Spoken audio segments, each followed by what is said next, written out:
Hello students, हम लोग chemical kinetics को डिस्कस कर रहे थे बेटा। अभी तक के सेक्शन में हम लोगों ने क्या स्टडी किया वो समझिए। हमने समझा रेट ऑफ रिएक्शन को कैसे एक्सप्रेस करते हैं, केमिकल काइनेटिक्स में क्या क्या हमें पढ़ना होता है, जीरो ऑर्डर रिएक्शन क्या होती है, फर्स्ट ऑर्डर रिएक्शन क्या होती है, रेट लॉ क्या होता है बेटा, लॉ ऑफ मास एक्शन क्या होता है, और वो फैक्टर कौन कौन से होते हैं जो रेट ऑफ रिएक्शन को अफेक्ट करते हैं। इसके साथ साथ हम लोगों ने integrated rate law for zero order समझा, as well as integrated rate law for first order समझा, और ये भी कैलकुलेट किया कि how we can find out the unit of rate constant. समझ पा रहे हैं। साथ में फिर एक सेक्शन में हम लोगों ने एक लेक्चर में आपके लिए फर्स्ट ऑर्डर के न्यूमेरिकल कुछ बेसिक से न्यूमेरिकल डाल दीजिए ताकि आपको इस चैप्टर की एक बेसिक सी नॉलेज आपके माइंड में डेवलप हो जाए। तो उसी चीज को आगे बढ़ाते हुए कंटिन्यू करते हुए बेटा आज हम लोग जो टॉपिक डिस्कस करने जा रहे हैं वो है मोलिकुलरिटी ऑफ ए रिएक्शन। ठीक है, समझ पा रहे हैं what that is molecularity of a reaction. अब सबसे पहले यह समझना है कि ये टर्म जो है इसका मतलब क्या है। देखिए बेटा, एक केमिकल काइनेटिक्स में एक थ्योरी है जो हम लोग इससे आगे पढ़ेंगे, ब्रॉडली एक्सप्लेन करेंगे। अभी फिलहाल उसके एक एस्पेक्ट्स को स्टडी करते हैं। वो क्या कहता है कि बेटा when a reaction to be happen, जब किसी रिएक्टेंट को प्रोडक्ट में कन्वर्ट होना है तो reactant must come close to each other and collide with each other. तो रिएक्टेंट को नजदीक आकर आपस में कोलाइड करना पड़ेगा, तब जाके वो प्रोडक्ट में कन्वर्ट होंगे। ये किसने कहा था बेटा जी? ये कोलिजन थ्योरी ने कहा था। तो मोलिकुलरिटी की शुरुआत कहीं ना कहीं कोलिजन थ्योरी से होती है। अब मोलिकुलरिटी ऑफ रिएक्शन है क्या वो देखिए एक बार। Molecularity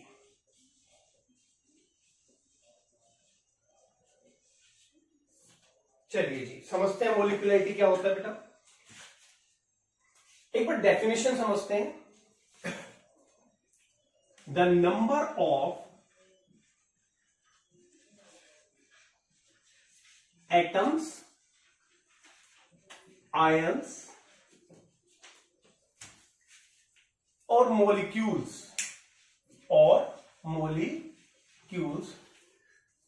that must collide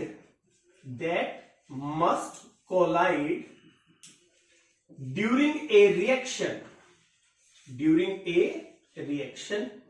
is called molecularity। यानी मोलिकुलरिटी क्या है बेटा? मोलिकुलरिटी है कि एक रिएक्शन के दौरान कितने रिएक्टेंट, चाहे वो एटम की फॉर्म में हो चाहे वो आयंस की फॉर्म में हो बेटा, और either they will be in the form of molecule, they collide with each other. समझ पा रहे हैं? उस टर्म को हम मोलिकुलरिटी कहते हैं। फॉर एग्जांपल, अगर मान लीजिए दो एटम कोलाइड कर रहे हैं तो बाइमोलिकुलर हो जाएगा। एक एटम है उसी को मतलब वही एटम अपने आप से ही कोलाइड कर रहा है तो यूनिमोलिकुलर की कैटेगरी में चला जाएगा। तीन एटम है तो टर्मोलिकुलर हो जाएगा। यानी कि number of atom that must collide during a reaction is called molecularity. The number of atom, ions और मॉलिक्यूल्स, क्योंकि रिएक्शन में तो बेटा कुछ भी हो सकता है ना, एटम भी हो सकते हैं, आयंस भी हो सकते हैं, हम एग्जांपल से बताएंगे, और मॉलिक्यूल भी हो सकते हैं। That must collide during a reaction is called molecularity of a reaction. ठीक है, अब समझना क्या है बेटा, जो रिएक्शन है ना, रिएक्शंस वो बेसिकली दो कैटेगरीज में डिवाइड कर दी जाती है यहां पे। नंबर वन एलिमेंट्री रिएक्शन,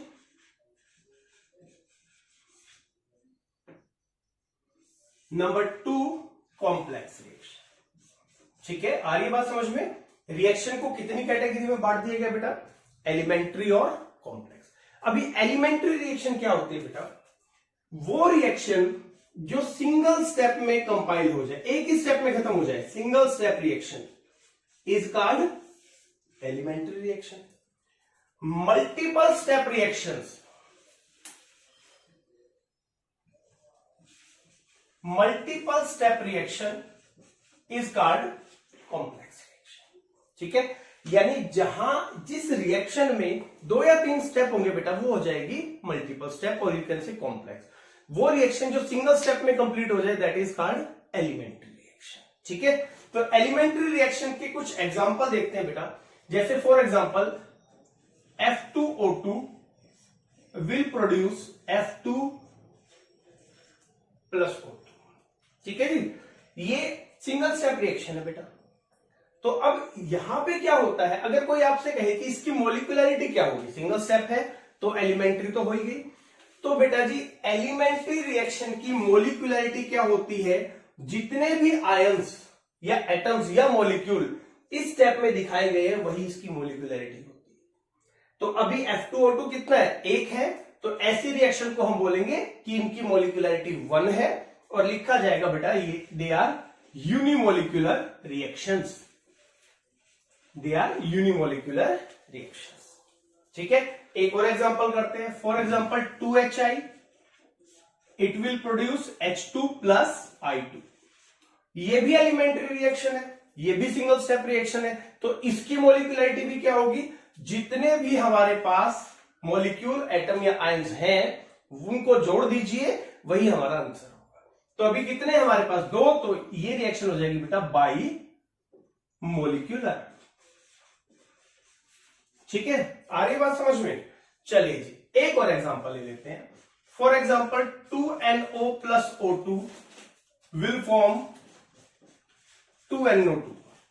अभी यहां पे ये भी सिंगल स्टेप है, ये भी एलिमेंट्री है, तो अगर इसकी मोलिकुलरिटी निकाले तो क्या करेंगे, इसके रिएक्टेंट को जोड़ दो। एलिमेंट्री में तो कुछ करना ही नहीं है, एक रिएक्टेंट है यूनिमोलिकुलर, 2 है बाइमोलिकुलर, अब 3 है बेटा, तो दैट इज कॉल्ड टर्मोलिकुलर। यहां पे हम ट्राई की जगह जो टर्म यूज करते हैं दैट इज टर्मोलिकुलर। तो ऐसी रिएक्शन को हम क्या बोल देंगे, टर्मोलिकुलर रिएक्शंस। क्लियर है जी। तो बेटा एलिमेंट्री में तो कोई इश्यू है नहीं, जैसे आपको रिएक्शन दिखाई दे आप उसके रिएक्टेंट काउंट कर लो और फटाक से आप अपना आंसर। प्रॉब्लम आती है बेटा जी कॉम्प्लेक्स रिएक्शन। क्या प्रॉब्लम आती है वो समझिए। देखिए ये मल्टीपल स्टेप रिएक्शन है, यानी कि कई सारे स्टेप होंगे इसमें, स्टेप ए होगा, बी होगा, सी होगा, मान लीजिए ऐसे। तो हम क्या करें मोलिकुलरिटी निकालने के लिए, क्या सारे रिएक्टेंट जोड़ें, नहीं। ऐसे केस में हमें क्या करना होता है बेटा, इन ए बी और सी स्टेप में से जो सबसे स्लो स्टेप होना, जो सबसे धीरे हो, जिसका रेट सबसे स्लो हो, उसको हमें डिटेक्ट करना होता है। ठीक है, और उस रेट को हम बोल देते, मान लीजिए फॉर एग्जांपल इन तीनों में से बेटा जी ये वाला जो स्टेप है ये सबसे स्लो है, मान के चलते हैं हम लोग। तो इस स्टेप को हम साइंस में बोलते हैं rate determining step, rate determining step. ठीक है, तो अब जो रेट डिटरमाइनिंग स्टेप होगा ना बेटा, उसके रिएक्टेंट आप काउंट कर लो, 2 है, 3 है, 4 है, कोई फर्क नहीं पड़ता है, बस वो रिएक्टेंट काउंट कर लो, वो ही ओवरऑल रिएक्शन की मोलिकुलरिटी हो जाएगा। ध्यान से सुनिएगा, मल्टीपल स्टेप रिएक्शन है, complex reaction, A step, B step, C step.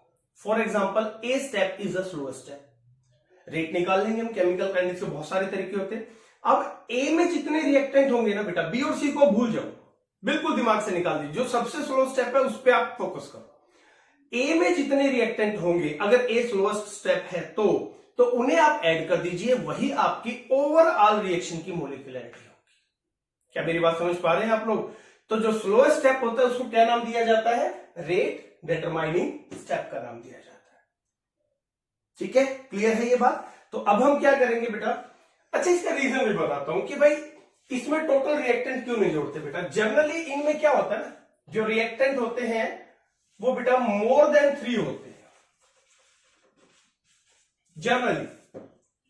अब आप एक चीज समझिए बेटा, मान के चलिए एक एज्यूम करते हैं हम 10 रिएक्टेंट है, ठीक है, प्रोडक्ट बनाना है, तो क्या लगता है कि पॉसिबिलिटी होगी कि 10 के 10 they collide on the same time with each other, सबके सब एक साथ एक ही सेकंड में आपस में टकरा जाए? बहुत कम पॉसिबिलिटी है बेटा। तो जब ज्यादा रिएक्टेंट होने लगते हैं ना, तो वो स्टेप, वो जो रिएक्शन है बेटा, वो वेरियस स्टेप में डिवाइड होने लगती है। तो ऐसे टाइम पे क्या करना है, हमें सबसे स्लो स्टेप ढूंढ लेना है, उस स्टेप के रिएक्टेंट गिन लेने हैं और वही ओवरऑल की मोलिकुलरिटी कंसीडर की जाएगी। क्लियर है? तो ये हिस्सा नोट कीजिए। इसके बाद जो हम लोग डिस्कस करेंगे बेटा, वो होगा how a reaction represent step by step. Clear है? नोट कीजिए। चलिए बेटा, मॉलिक्यूलरिटी को समझने के बाद, टाइप्स ऑफ रिएक्शन को समझने के बाद, जो कि एलिमेंट्री और कॉम्प्लेक्स थी, अब हम ये समझते हैं कि रिएक्शन का मैकेनिज्म क्या होता है। पहले तो ये समझिए कि मैकेनिज्म शब्द का मतलब क्या है बेटा। Step by step representation of a reaction is called its mechanism. पहले स्टेप में क्या हुआ, दूसरे में क्या हुआ, फाइनल में क्या हुआ। मे भी हो सकता है वो सिंगल स्टेप में कंप्लीट हो जाए, मे भी हो सकता है 2 स्टेप में, मे भी 3 में भी हो, इससे ज्यादा भी हो सकते हैं। पर जनरली जो हम लोग स्टडी करते हैं मैक्सिमम 2 और 3 स्टेप तक का मैकेनिज्म ही स्टडी करते हैं। तो सबसे पहले तो ये समझिए कि मैकेनिज्म ऑफ ए रिएक्शन होता क्या है। मैकेनिज्म ऑफ ए रिएक्शन, ठीक है, सिंपल सी डेफिनेशन है बेटा, the step by step representation of a reaction. Step by step, step by step representation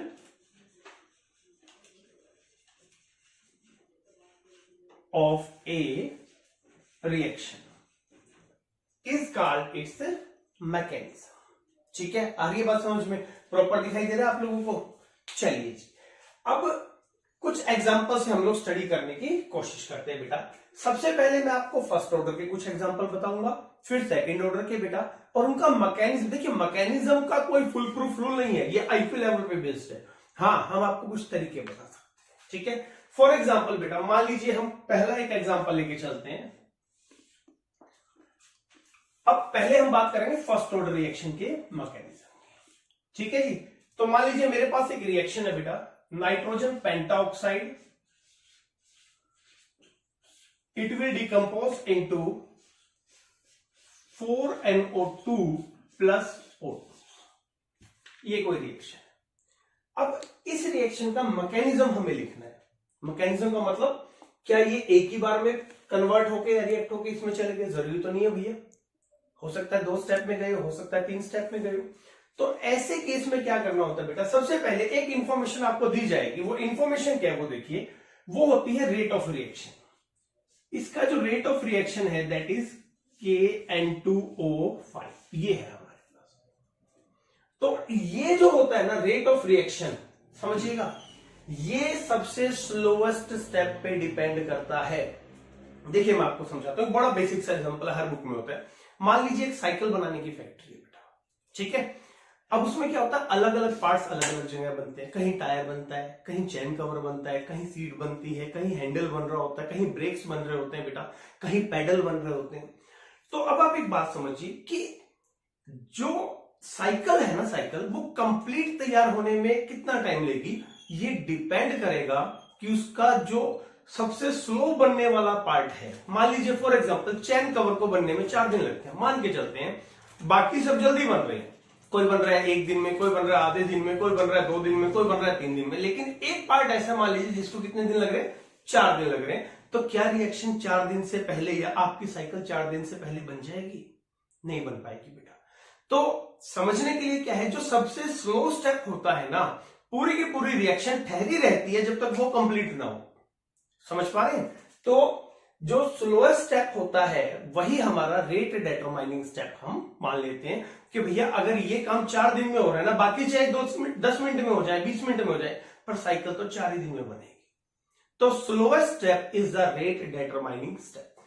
तो आपको ये दिया जाएगा एग्जाम में, इसका मतलब क्या है, रेट ऑफ रिएक्शन इसके ऊपर डिपेंड कर रही है, N2O5 की मोलर कंसंट्रेशन के ऊपर, ठीक है। तो ऐसे केस में आपको क्या करना है, समझिए बेटा, आपको मैकेनिज्म लिखने की कुछ ट्रिक्स बता रहा हूं, वो समझिएगा। सबसे पहले आप क्या कीजिए, इसको ध्यान से देखिए, इसमें दे क्या रखा है आपको, दैट इज डाइनाइट्रोजन पेंटाऑक्साइड। सबसे पहले आप इसको लिख लो, ठीक है। अब इसको इस तरीके से आपने डिकम्पोज करना है कि at least out of these 2 product एक प्रोडक्ट आप इससे बनाते हैं, कोई भी एक प्रोडक्ट। तो फॉर एग्जांपल मैं आपको एक बार ट्राई करके दिखाता हूं भाई, मैं इसको ऐसे तोड़ दूं, है ना, सोच के देखिए, NO3 और NO2 का फॉर्मेशन कर देता हूं। दूसरा स्टेप, उसके बाद क्या करना, अब आप ये देखेंगे कि जो प्रोडक्ट आपने बनाए हैं बेटा, जो भी प्रोडक्ट आपने बनाए हैं उसमें से कौन सा प्रोडक्ट ऐसा है जो एक्चुअल रिएक्शन में नहीं है। अब देखिए NO2 है, NO3 नहीं है, तो आप क्या करेंगे, नेक्स्ट स्टेप में यहां NO3 ले लेंगे ताकि आप इसको कंज्यूम कर पाए, ठीक है। परवीन जी एसी चला लो, क्योंकि साउंड में ना पसीना भी आ रहा है और इको का प्रॉब्लम हो जाएगा। चलो बेटा, तो अब समझिए, यहां जो दो प्रोडक्ट थे एक बार दोबारा से देखिए आप, NO2 NO3, तो प्रोडक्ट में हमारे पास सिर्फ NO2 है, NO3 नहीं है। तो करना क्या है बेटा, जो चीज आपके फाइनल प्रोडक्ट में नहीं है इसका मतलब वो एंड में बचेगी तो है नहीं, क्योंकि बचती तो फिर यहां दिखाई देती, इसका मतलब इसको तो कंज्यूम होना है, तो हम लोग इसको यहां लिख लेंगे। और अब जो बचा हुआ रिएक्टेंट है वो देखिए पहले क्या लिया था हम लोगों ने N2O5, लेकिन कितने हैं, 2, तो एक N2O5 और लिखिया, और इसको कोशिश कीजिए इससे रिलेटेड प्रोडक्ट में हम कन्वर्ट करें, तो क्या आ जाएगा बेटा यहां 3NO2 प्लस 4। अब देखिए, अब जब हम इस रिएक्शन को एड अप करते हैं बेटा, NO3 से NO3 कैंसिल आउट हो जाएगा, बचेगा क्या हमारे पास, N2O5 will produce 3 + 1 4NO2 plus 4। This is called mechanism of reaction. अब एक बात बिल्कुल ध्यान रखनी है कि ये जो चीजें हैं ना, इसमें हम आपको हिंट दे सकते हैं, लेकिन प्रैक्टिस आपको खुद करनी है, समझ पा रहे हैं, और जितनी ज्यादा प्रैक्टिस करेंगे आपके रिजल्ट्स उतने ही सॉलिडिफाई होते जाएंगे। चलिए एक एग्जांपल और स्टडी कर लेते हैं बेटा, that is bromination of acetone. Second है, फर्स्ट ऑर्डर का ही एग्जांपल कर रहे हैं अभी हम लोग, ब्रोमिनेशन ऑफ एसीटोन। ठीक है जी। अब एसीटोन क्या होता है बेटा, CH3COOCH3। जब हम इसका ब्रोमिनेशन करते हैं बेटा, when we are going to add bromine, it will produce CH3C+O CH2Br plus HBr, brominated acetone बन जाता है। ठीक है, ये रिएक्शन है, ये हमें दी हुई है। साथ में जो जानकारी मिलेगी बेटा वो क्या है, वो हमें इस केस में ये दिया गया है,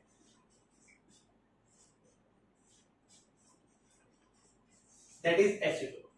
तो ये दो इंफॉर्मेशन हमारे पास होंगी, और इन इंफॉर्मेशन के बिहाफ पे आपको एक प्रोबेबल मैकेनिज्म बनाना है।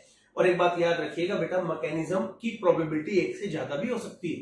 ऐसा नहीं है कि आप जो सोच रहे हैं सिर्फ वही मैकेनिज्म होगा। ये कुछ ऐसा है कि आपको एक्स प्लेस से वाई प्लेस पे जाना है, आपको अपने घर से बस स्टैंड जाना है, आपके पास कई ऑप्शन होंगे, कई रास्ते होंगे, सोच के देखिए, तो कौन सा रास्ता गलत होगा, गलत कोई नहीं है, समझ पा रहे हैं, लेकिन उनमें से एक क्या होगा, एक बेटर रिजल्ट है।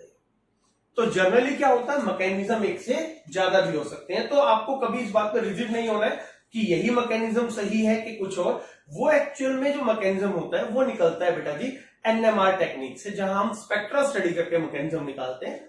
यहां जो मैकेनिज्म हम निकाल रहे हैं ना, ये प्रोबेबल मैकेनिज्म से, ये एक तरीके से ये है कि ट्राई बोल है भाई, आप प्रैक्टिस करके देखिए कि कैसे आपको मैकेनिज्म बनानी है।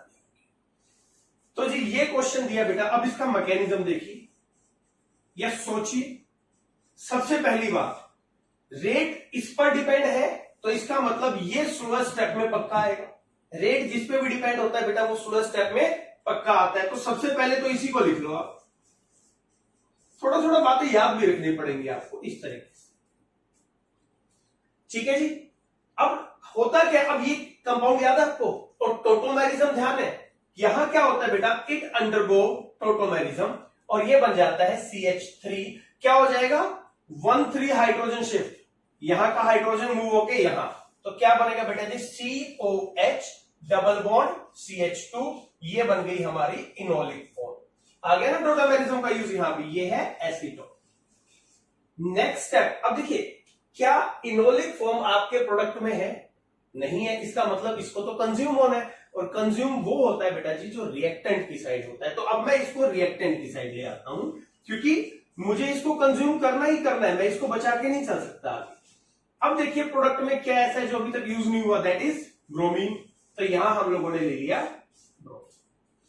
अब ब्रोमीन के साथ क्या बन रहा है बेटा जी प्रोडक्ट, थोड़ा थोड़ा ध्यान रखना पड़ेगा। HBr कब बन सकता है, जब ये एक H से रिएक्ट करे। अब मान लीजिए ये इस H के साथ चला जाए, सोच के देखिएगा, तो ये वाला बॉन्ड यहां आएगा, तो ये वाला शिफ्ट होके यहां होगा, तो क्या हो जाएगा, आपका जो प्रोडक्ट बनेगा that is CH3C double bond O CH2Br plus HBr, ये आपका प्रोडक्ट बनेगा।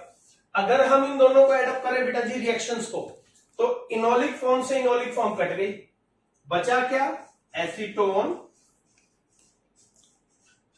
प्लस ऊपर तो कुछ भी नहीं है, नीचे क्या बचा Br2, यहां क्या बचा बेटा, जो हमारा प्रोडक्ट है ध्यान से देखिए वही बचेगा, CH2Br प्लस HBr।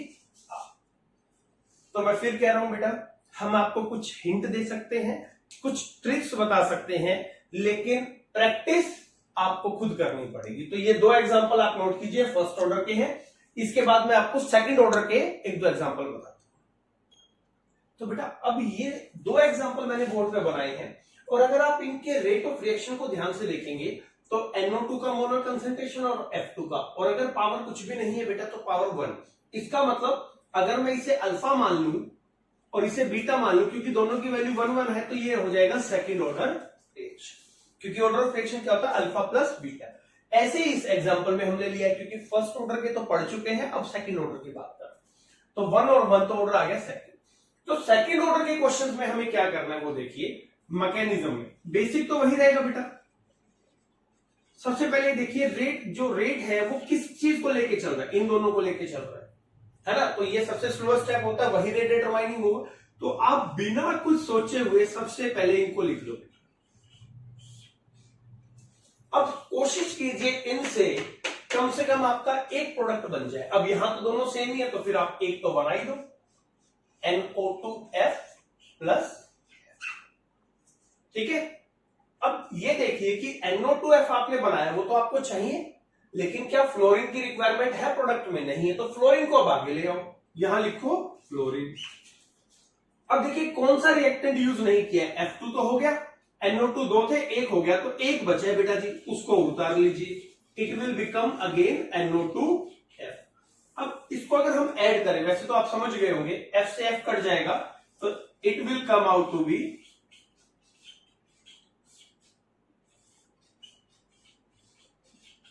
एक बात बस ध्यान रखना, जो इससे पहले पार्ट में हम लोगों ने ध्यान नहीं दिया, ये जो स्टेप है यहां लिखना है आपको स्लो स्टेप और यहां लिखना है आपको फास्ट स्टेप। ये बहुत जरूरी है, क्योंकि जो रेट डिटरमाइनिंग स्टेप होता है वो स्लोएस्ट स्टेप होता है, और यू कैन से स्लो स्टेप, ठीक है। तो इस तरीके से बाय थॉट आप क्या करेंगे, धीरे धीरे धीरे धीरे अपने मैकेनिज्म को स्टडी करेंगे। तो सेकंड मैकेनिज्म देख लेते हैं। सेकंड मैकेनिज्म, अब देखिए यहां पर रेट जो है HBr और O2 पे डिपेंड कर रहा है। अब थोड़ा फास्ट करते हैं बेटा, HBr प्लस O2। अब प्रॉब्लम ये है, यहां ना तो वाटर बन सकता, एक H है हमारे पास, ना हमारे पास Br2 बन सकता, क्योंकि एक Br है। ऐसे केस में आप इन दोनों को ऐड कर दीजिए, तो क्या हो जाएगा, HOOBr बना हुआ। क्योंकि आप दोनों में से कोई भी प्रोडक्ट नहीं बना पा रहे, तो फिर क्या करो, दोनों को ऐड कर दो। अब ये बताइए, ये जो हमने बनाया है क्या ये प्रोडक्ट में है? नहीं है, तो फिर इसको आगे ले लो, ताकि लास्ट में क्या हो जाए, रिएक्टेंट प्रोडक्ट कैंसिल हो जाए। अब यहां से उतारिए। अब देखिए O2 तो आ चुका है, बचा क्या है, HBr, तो एक HBr यहां लेके चलो, फिर देखते हैं क्या होता है। अभी क्या होगा बेटा, ये HBr भी इनमें जुड़ जाएगा, तो क्या हो जाएगा, दैट विल बिकम 2HOBr बन जाएगा, अगर आप ध्यान से देखें, क्योंकि ऑक्सीजन ऑलरेडी दो थे, HBr एक था, एक HBr आ गया, तो 2HOBr हमारे पास बन गया, ठीक है। अब क्या HOBr की जरूरत है प्रोडक्ट में? नहीं है भैया, तो ये फिर ये भी हमें कंज्यूम करना पड़ेगा, तो इसको भी आगे ले आते हैं बेटा, 2HOBr।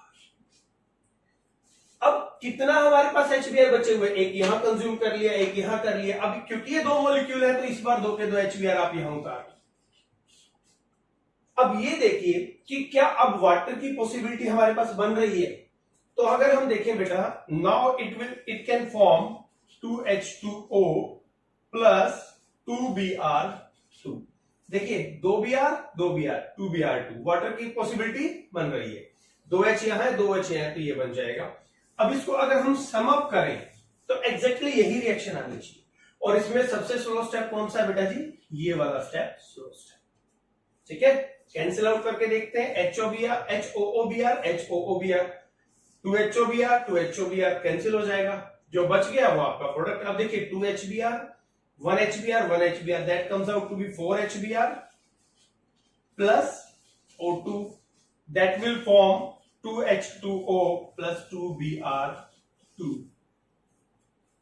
ऐसे आपको मैकेनिज्म सोचने हैं बेटा। मैं फिर आपको बार बार बोल रहा हूं, लेक्चर में आपको अजीब लग रहा होगा कि ये कोई आपको सिखा नहीं सकता है, कुछ छोटी छोटी ट्रिक्स थी जो हम लोगों ने आपको बताई। अगर कोई कहता है कि I will expertise in mechanism, तो मैं अश्योर करता हूं बेटा हो ही नहीं सकता, क्योंकि ये हमारे प्रोबेबल मैकेनिज्म्स हैं। अभी हमें मैकेनिज्म सोचने सिखाए जा रहे हैं। एक्चुअल में ये मैकेनिज्म आएगा इसकी कोई गारंटी नहीं है। वो पीक्स आते हैं हमारे पास, IR, UV, समझ रहे, NMR, जो पीक्स आते हैं उनके हिसाब से फिर मैकेनिज्म हायर क्लासेस में हम लोग बनाते हैं। पर इनिशियल मान के चलिए कि आपको मैकेनिज्म की थोड़ी थोड़ी सी प्रैक्टिस करवाई जाए, ठीक है। तो all of these examples belongs to second order. अब मैं आपको एक एग्जांपल करा देता हूं बेटा थर्ड ऑर्डर रिएक्शन, ठीक है, नोट कर लो आप अपने इसको। तो बेटा एक फाइनल एग्जांपल हम लोग आपके सामने लेके आ रहे हैं थर्ड ऑर्डर का। देखिए इन एग्जांपल की लिमिट तो है नहीं, आप कोई भी रिएक्शन उठा लो उसका मैकेनिज्म हो सकता है। दुनिया भर में रिएक्शंस हैं, लाखों रिएक्शंस है, हर एक का एक मैकेनिज्म होगा, तो इनकी लिमिट तो होनी नहीं है। फिर भी हम लोगों ने आपको कुछ बेसिक्स के बारे में बताया था कि जिनको ऑप्ट करके आप प्रैक्टिस कर सकते हैं, ठीक है। तो ऐसे ही जनरली आपके लेवल पे थर्ड ऑर्डर से आगे नहीं जाते हैं। तो मैं एक थर्ड ऑर्डर का एग्जांपल भी आपको समझा रहा हूं, और ये जो एग्जांपल समझा रहा हूं ना बेटा, they are repeated example in board exams. हमने वही एग्जांपल उठाए हैं जो जनरली बोर्ड में रिपीट किए जाते हैं, ठीक है। तो अब मान लीजिए ये हमारे पास कोई रिएक्शन दे दी बेटा, 2NO plus 2H2 will form N2 plus 2H2O, ये हमारी कोई रिएक्शन। साथ में ये बताना जरूरी है क्योंकि इसके बिना तो हम बता ही नहीं कर सकते। और ये किसको रिप्रेजेंट करता है बेटा, ये रिप्रेजेंट करता है स्लोएस्ट स्टेप को। It will represent slowest step, जिसे क्या नाम दिया जाता है, रेट डिटरमाइनिंग स्टेप। ओके, सबसे पहला काम है इसी पे फोकस कर दो। अब NO की पावर 2 और H2 की पावर 1, तो इसका मतलब ओवरऑल ऑर्डर 3 हो गया, इसीलिए हमने इसको थर्ड ऑर्डर रिएक्शन मान लिया। अभी मैकेनिज्म में क्या करना है, सबसे पहले इनको लो आप, तो NO कितने ले, 2 प्लस H2। अभी प्रोडक्ट बनाने, ठहर जाइए, रुकिए, आराम से सोचिए सबसे पहले कि इन दोनों से, इनमें से आप क्या बना सकते हैं, सोच के देखिए आप। तो ज्यादा बेटर है हमारे पास बेटा जी कि हम N2 बना दें। अब N2 बन जाएगा तो क्या बचेगा हमारे पास, H2O2 बचेगा, जो कि एक नॉन कंपाउंड है, हाइड्रोजन पेरोक्साइड है। ऐसा भी नहीं बनाना जो एग्जिस्ट ना करता हो, कुछ भी रैंडमली बना दे वो भी गलत हो जाएगा ना। तो H2O2 बना दिया। अब अगला स्टेप सेकंड, क्या H2O2 आपके प्रोडक्ट में है, नहीं है, तो क्या करोगे, इसको रिएक्टेंट की साइड ले, ठीक है। तो क्या आ जाएगा बेटा यहां पर H2O2। अब देखिए अभी तक हमने क्या यूज नहीं किया है, 2NO तो यूज हो गए, एक H2 यूज हो गया, एक H2 बचा है, तो वो आप डाल दीजिए। और ये देखिए क्या नहीं बनाया है, N2 तो बना दिया, क्या बचा है, 2H2O। कोशिश कीजिए क्या इससे बन रहा है, yes it can easily form. तो कहीं ना कहीं 2 या 3 स्टेप में ना आपकी रिएक्शन कंपाइल हो जाएगी। उससे ज्यादा नहीं सोचना कि भाई 6 स्टेप जाएंगे, नहीं नहीं, एग्जाम में ऐसा नहीं होगा आपके साथ, क्योंकि बड़े इनिशियल फेज में मैकेनिज्म होता है। और एक्चुअल में कहें तो मैकेनिज्म नहीं कर रहे आप सिर्फ प्रैक्टिस की मैकेनिज्म इन फ्यूचर कैसे होंगे ये समझ लेते हैं। तो अब फाइनली हम क्या करते हैं बेटा, एक बार इसको सम अप करके देखते हैं। जब ऐड करेंगे तो इट विल कैंसिल आउट, क्या आ जाएगा, 2NO plus 2H2 that will form N2 plus 2H2O। तो this is the way to express your mechanism, ठीक है जी। और बहुत सारे क्वेश्चंस हैं, कुछ असाइनमेंट में हम लोग डालेंगे, आप प्रैक्टिस करना, फिर हम लोग बताएंगे कि जो आप सोच रहे हैं वो ठीक है कि नहीं है बेटा। तो आज का जो हमारा टॉपिक था वो क्या था, मॉलिक्यूलरिटी, एलिमेंट्री रिएक्शन क्या होती है, कॉम्प्लेक्स रिएक्शन क्या होती है, रेट डिटरमाइनिंग स्टेप क्या होता है, मैकेनिज्म क्या होता है, first order, second order, third order के हमने कुछ एग्जांपल आपके सामने रखे ताकि आप एक विजुअलाइजेशन ले सकें कि भैया इस तरीके से हम मैकेनिज्म को डिस्कस करते हैं। तो बेटा सबसे अच्छी चीज क्या है, आप एनसीईआरटी या प्रदीप की बुक में जाइए, जो भी आपके पास अवेलेबल बुक है, इसके अलावा जो अवेलेबिलिटी है, तो और कोशिश कीजिए उनके दिए हुए मैकेनिज्म को आप अपने बिहाफ पे सॉल्व करने की कोशिश करें। अगर नहीं समझ में आता है तो आप हमें अपने डाउट भेज सकते हैं कमेंट बॉक्स में। ज्यादा अच्छा रहेगा कि आप खूब सारे क्वेश्चंस की प्रैक्टिस करें, कम से कम 40-50 क्वेश्चन तो करके देख लो आज, ताकि आपको पता चल जाए कि भैया मॉलिक्यूलरिटी या मैकेनिज्म इस ढंग से स्टडी होता है। ठीक है बेटा, all the very best, try your best, example कीजिए और लाइफ एंजॉय।